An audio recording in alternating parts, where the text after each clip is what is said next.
कविता अपने माता पिता की बहुत लाडली थी। 3 बड़े भाइयों की बहन थी। कोई भी चीज़ मांगने पर उसी वक्त सामने हाजिर हो जाती थी। पूरे घर में रौब था उसका। पूरे परिवार और नौकर पर राजकुमारी की तरह हुक्म चलाती थी कविता। स्कूल में भी पूरा रौब था उसका। बड़े घर की लाडली जो थी वह।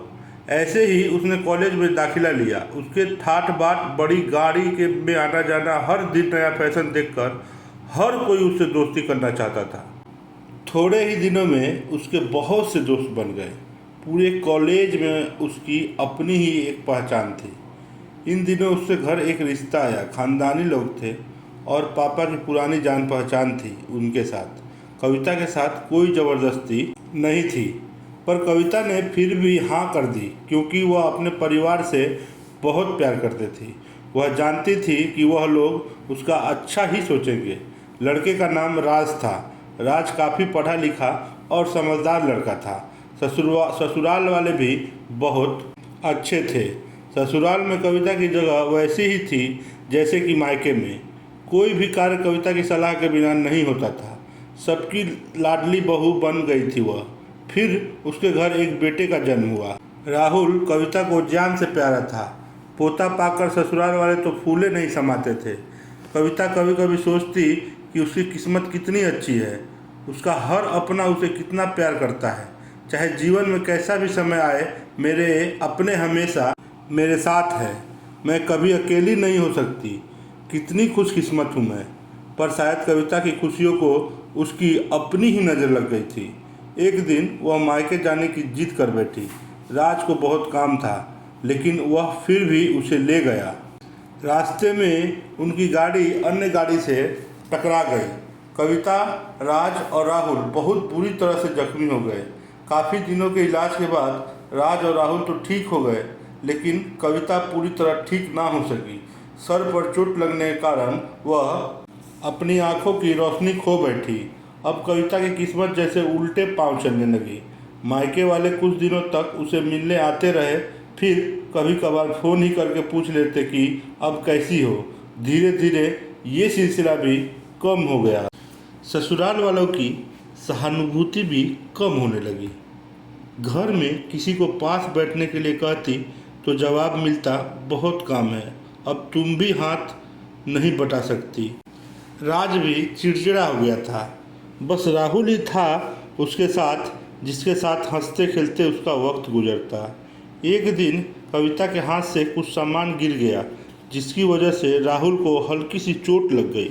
कविता के सास ससुर ने राहुल को उससे अलग कर दिया कि कहीं उसे ना देखने की वजह से बच्चे का कोई नुकसान ना हो जाए। कविता अंदर से टूट चुकी थी। एक दिन उसने सबके सामने मायके जाने की इच्छा रखी तो राज उसे तुरंत मायके छोड़ आया, जैसे कि वह भी यही चाहता था। लेकिन राहुल को उसके साथ नहीं भेजा गया। कविता कभी राहुल से दूर नहीं रह सकती थी, पर अपनी कमी के कारण उसने ज़्यादा बहस नहीं की। कविता को लगा कि वह 3-4 दिन वहाँ रहेगी तो थोड़ा हवा पानी बदल जाएगा, क्योंकि वह कितने दिनों से कहीं भी बाहर नहीं गई थी। घर वाले भी इतने दिनों बाद उसे देखकर कितने खुश होंगे। कविता के घर पहुंचने पर सब लोग बहुत खुश हुए। खाने में सब कुछ कविता की पसंद का ही बना था। उसने अपने मम्मी पापा और भाई भाभीियों से दिल खोल कर बातें की। उनके छोटे छोटे बच्चे भी बुआ के साथ घुल मिल गए थे।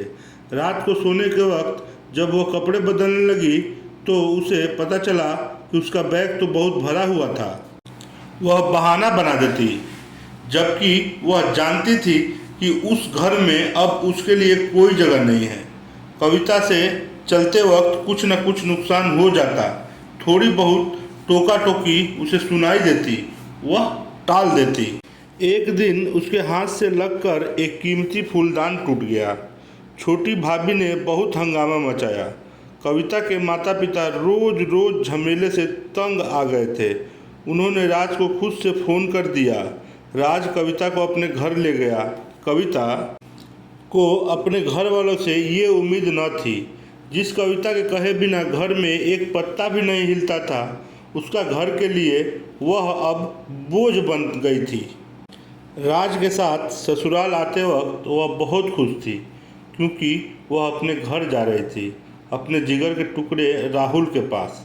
परंतु यह खुशी भी कुछ पल की ही थी। सारा बंदोबस्त पहले ही किया हुआ था। कविता को सीधे ऊपर वाले कमरे में पहुंचा।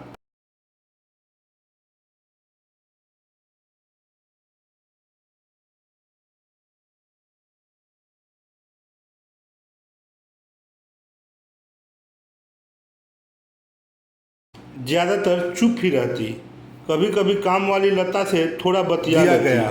उसके जरिए राहुल रहने की पता चल जाता। चेतावनी दी गई। सबकी लाडली बेटी काम वाली लता को सबके लिए लाडली से अब जो उसके बोझ खाने पहनने जैसी जरूरतों का ध्यान रखती। हमारी कहानी कविता बोझ। आपको कहानी कैसी लगी कमेंट में ज़रूर बताइएगा। अगर कहानी पसंद आए तो वीडियो को लाइक और चैनल को सब्सक्राइब जरूर करिएगा। मिलते हैं नेक्स्ट वीडियो में। आज के लिए इतना ही।